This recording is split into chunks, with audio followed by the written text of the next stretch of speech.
Once upon a time, Lisa moved to an English-speaking country.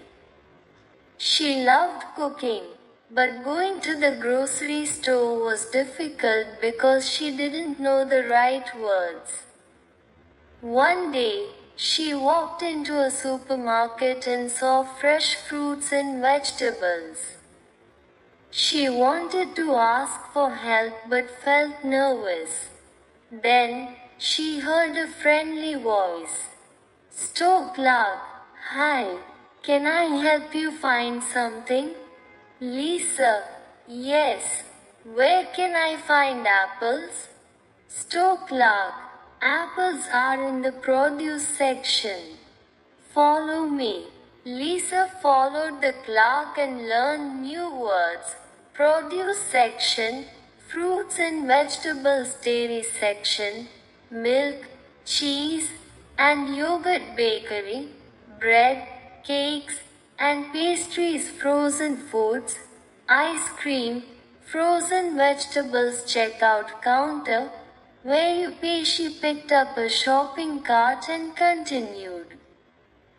At the bakery, "Baker, would you like white or whole wheat bread?"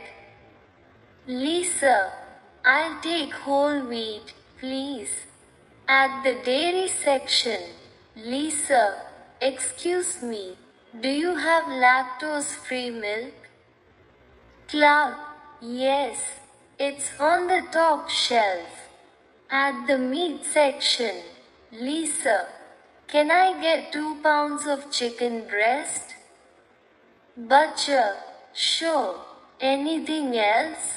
"Lisa, that's all, thank you." Finally, Lisa went to the checkout. "Cashier, do you need a bag?" "Lisa, yes, please." "How much is it?" "Cashier, your total is $35.50. "Lisa, here's my card."